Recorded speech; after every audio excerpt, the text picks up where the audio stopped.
সংসারের চাহিদাগুলো নিয়ন্ত্রণে থাকলেই সংসার জীবনে সুখী হওয়া সম্ভব। সংসারের অবস্থাটা কেমন সেটা বুঝে সংসারের চাহিদাগুলো রাখতে হয়। সংসারের অবস্থা যদি খারাপ হয়, চাহিদাগুলো যদি অতিরিক্ত হয়, তাহলে সংসার জীবন কখনোই সুখী হয় না। সংসার জীবনের চাহিদাগুলো সংসার জীবনের আয়ত্তের মধ্যেই রাখতে হয়। আসসালামু আলাইকুম, আমার ইউটিউব পরিবারের সদস্যরা সবাই কেমন আছেন? আশা করছি দেশ ও দেশের বাইরে, কাছে কিংবা দূরে, যে যেখান থেকে আজকের এই ভিডিওটা দেখছেন সবাই ভালো আছেন। আল্লাহর রহমতে আমিও বেশ ভালো আছি। আমি অথৈ আম্মু, ব্লগার অথৈস আম্মু চ্যানেলে আপনাদের আরও একবার স্বাগত জানিয়ে শুরু করছি আজকের ভিডিও। এই যে নারিকেল গাছটা দেখতে পাচ্ছেন, এটা কিন্তু আমাদের ঘরের পেছনের দিকটা, আমাদের বাড়ির পেছনের দিকটা, একদম আমাদের রান্নাঘরের মধ্য থেকে এই নারিকেল গাছটা উঠেছে 3 তলার ছাদের ওপরে। আসলে আজকের ভিডিওটা স্টার্ট করেছি আমি খাওয়ার ঘরের রুম ঝাড়ু দেওয়া থেকে শুরু করে অফ ক্যামেরাতে নাস্তা বানিয়ে খেয়ে দিয়ে সবাই গুছিয়েও নিয়েছি। থালাবাটি ধোয়া শেষ, তাই আগে রান্নাঘরটা, মানে রান্নাঘর, খাওয়ার ঘর, নামাজের ঘর সব কিছু ঝাড়ু দেওয়া শেষ করে চলে আসলাম নিজের রুমে। রুমটা সুন্দর মতো গুছিয়ে নেওয়ার আগে আমি কিন্তু বিছানাটা সবার আগে গুছিয়েছি। একটা রুমের সৌন্দর্য বহন করে একটা বিছানা, আর সেই বিছানাটাই যদি এলোমেলো থাকে তাহলে কিন্তু রুমটা একদম সুন্দর দেখায় না। তাই আমি সবসময় প্রথমে আমার বিছানাটা গুছিয়ে নিই, তারপর ওয়ার্ড্রোব এই ফার্নিচার যা কিছুই আমার কাছে আছে সেগুলো সুন্দরভাবে মুছে নিয়ে এই তো আমার বেডরুমটাও সুন্দর করে ঝাড়ু দিয়ে নিচ্ছি। আসলে সংসারের অবস্থাটা যদি মোটামুটি থাকে, একটা মধ্যবিত্ত ফ্যামিলির সংসার হয়, তাহলে কিন্তু অনেক বুঝে সুঝে ব্যয় করতে হয়। আয়ের উপর নির্ধারণ করা হয় যে একটা সংসারে ব্যয় কেমন হবে। একটা ধনী পরিবারের আয় কিন্তু অনেক বেশি, সেখান থেকে যদি সংসারের চাহিদাগুলো বেশিও থাকে তাতেও কিন্তু কোনো সমস্যা নেই। কিন্তু আমাদের মতো নিম্নবিত্ত পরিবারের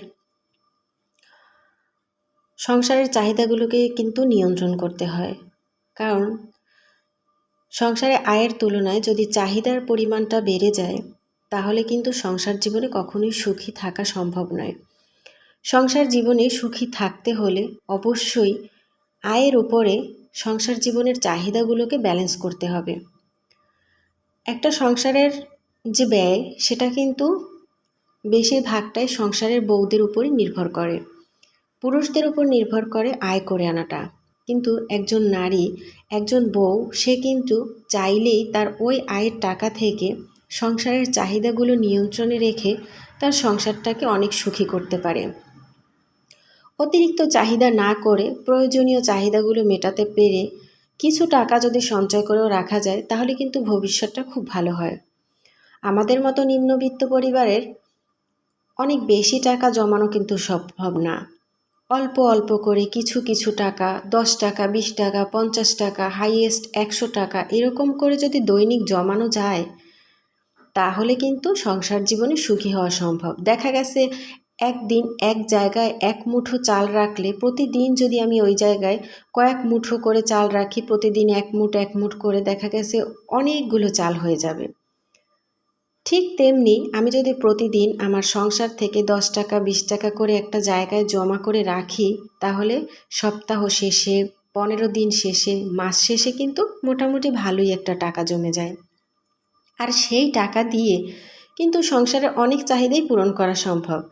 এখন আয় যদি হয় মোটামুটি কিংবা খুবই কম, সেখানে আমি যদি চাহিদা করি অনেক বেশি, তাহলে কি সেই সংসার জীবন সুখের হয়? আর এই আয়ের উপর ডিপেন্ড করে চাহিদাগুলোকে মেনটেন করতে হয় একজন নারীর কিংবা একজন ঘরের বউয়ের।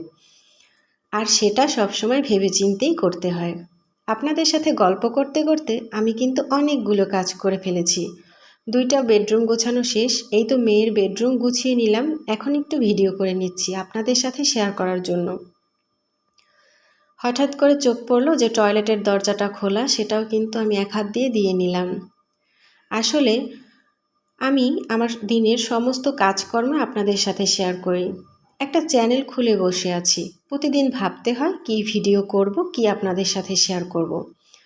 আজকে ছেলে স্কুলে যায়নি, বাইরে প্রচুর বৃষ্টি হচ্ছে, সেই জন্য বড় ছেলেকে স্কুলে পাঠাইনি। এই রুমে ক্যারাম বোর্ড খেলতে দিয়েছি 2 ছেলেকে। 2 ভাই খেলার বদলে ছড়িয়ে ছিটিয়ে রেখেছে বেশি, কারণ ওরা তেমনিভাবে কিন্তু খেলা বোঝেই না। বড়টা মোটামুটি বুঝলেও ছোটটা একদমই বোঝে না। তবুও চেষ্টা করি খেলার মধ্যে ওদেরকে আটকে রাখতে। এই দিক থেকে দোতলার সব কাজকর্ম শেষ করে আমি চলে গিয়েছি নিচতলাতে।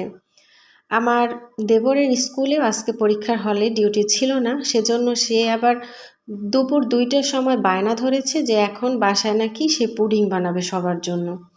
তো সেই প্রস্তুতি চলছে। এদিকে আমাদের চুলায় রান্নাবান্না শেষে আমার শাশুড়ি আম্মু বাদাম ভেজে নিচ্ছে। তো তখন আমি আবার একটু ভিডিও করে রাখলাম আপনাদের সাথে শেয়ার করার জন্য। অথই বাবা বাজার থেকে 2 কেজি বাদাম নিয়ে এসেছে। প্রতিবার বাদাম বেশি আনে, বৃষ্টির কারণে অল্প এনেছে, যেহেতু রোদ দিয়ে রাখা যাবে না।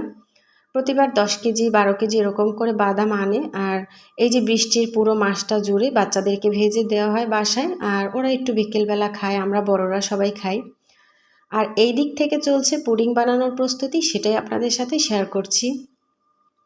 আগে ক্যারামেল বানিয়ে রেডি করে রেখেছে আমার দেবরে, আর এই তো আমার যা ডিমগুলোকে ভেঙে দিচ্ছে। আসলে 1 কেজি দুধের পুডিং বানিয়েছিল। যেহেতু পরিবারের সদস্য সংখ্যা অনেক বেশি, তাই অল্প করে বানালে হয় না, তাই 5টা না 6টা ডিম নিয়েছিল, আর সাথে 1 লিটার দুধ নিয়েছিল। পুডিংটা কিন্তু অনেক সুন্দর হয়েছিল। তো সাথে থাকুন আর দেখতে থাকুন। তো যা বলছিলাম, সংসার জীবনে সুখী হতে গেলে চাহিদাগুলোকে নিয়ন্ত্রণ করতে হয়। সত্যিই তাই। অনেকে শখের বশে অনেক কিছু কেনাকাটা করতে চায়, বা প্রয়োজনের বাইরে গিয়ে নিজের চাহিদাগুলোকে প্রাধান্য দিতে চায়। যদি এরকম কোনো ঘরের বউরা করতে চায়, সেই সংসারে কিন্তু দ্বন্দ্ব কলহ লেগেই থাকে। একটা সময় দেখা গেছে যে চাহিদা পূরণ করার ক্ষেত্রে নিজেকে এত বেশি জড়িয়ে রাখে যে সংসার জীবনটা অসুখী হয়ে পড়ে।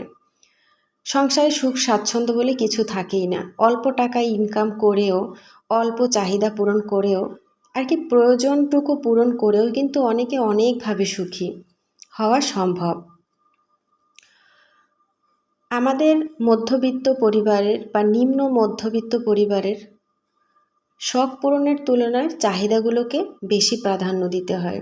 আর সেই চাহিদাগুলো যদি থাকে নিয়ন্ত্রণের মধ্যে, আপনার আয়ের মধ্যে, যেটা আপনি পূরণ করার পরেও আপনার সংসারের বাকি খরচগুলো আপনি খুব ভালোভাবে চালিয়ে নিতে পারবেন, তাহলে কিন্তু আপনার সংসার জীবনে আপনি অনেক সুখ পাবেন। সংসারটা বেশ ভালোভাবেই কাটিয়ে নেওয়া যাবে, চালিয়ে নেওয়া যাবে। তো এই তো দেখুন, আমার দেবরে কিন্তু দুধ জাল করে তারপর দুধটা ভালোভাবে ছেঁকে নিচ্ছে। আসলে দুধের উপরে যে সরটা ছিল সেটা, এই যে ছাঁকনিটা বেজে গিয়েছে, এই জন্য আমার দেবর আবার ভালো করে হাত দিয়ে সেটা ঘষে ঘষে নিচে দিয়ে দিচ্ছে। তো এখন মাটির চুলায় বসিয়ে দেওয়া হবে। আমাদের এই যৌথ ফ্যামিলির রান্না সব কিছু মাটির চুলাতেই করা হয়। আর আমাদের দোতলায় 3তলায় যে চুলাগুলো আছে, ওগুলোতে হালকা পাতলাভাবে নাস্তা পানি তৈরি করা হয়। আর আমাদের যেহেতু নিজেদেরই লাকড়ির কোনো অভাব নেই, বাগানের গাছে অনেক লাকড়ি হয়ে থাকে, এই জন্যই এই মাটির চুলায় রান্না করা। না হলে দেখা গেছে ওগুলো অপচয় হয়ে যাবে। আমাদের 2-3টা বাগান বাড়ি আছে, সেখান থেকে অনেক অনেক লাকড়ি পাওয়া যায়। এই যে ফাইনালি সব কিছু রেডি করে চুলায় বসিয়ে দেওয়া হয়েছে। এইটা কিন্তু আমার দেবরে 2:30-3টার দিকে চুলায় বসিয়েছিল, আর বিকেল 4:45 পর্যন্ত সেই পুরুষ মানুষ হয়ে ওই চুলার পাশে বসে থেকে এটা রেডি করেছে। আর আমি আমার যা দুইজনেই জায়গা মতো চলে গিয়েছিলাম, মানে আমি দোতলায় এসে ছেলেমেয়েদেরকে রেডি করেছি, গোসল করিয়ে খাইয়েছি, আর আমার যা 3তলাতে গিয়ে ওর মেয়েদেরকে গোসল করিয়ে খাইয়েছে। তো ফাইনালি কিন্তু পুডিংটা অনেক সুন্দর হয়েছিল। এই যে আপনাদের সাথে শেয়ার করছি, দেখুন দেখতে কি লোভনীয় হয়েছিল। অনেক বড় ছিল, এই জন্য একটু আর কি চারদিকটা ছড়িয়ে গেছে, সোজা থাকেনি। তো আজকের ভিডিও থাকবে এই পর্যন্তই। দেখা হবে নতুন কোনো ভিডিওতে। সবাই ভালো থাকবেন, সুস্থ থাকবেন, আর অবশ্যই লাইক কমেন্ট শেয়ার করবেন ভিডিওটা যদি আপনাদের কাছে বেশি ভালো লেগে থাকে। যদি এখনও কেউ একটা লাইক দিতে ভুলে গিয়ে থাকেন, তাহলে প্লিজ একটা লাইক দিয়ে দিন। আল্লাহ হাফেজ, আসসালামু আলাইকুম।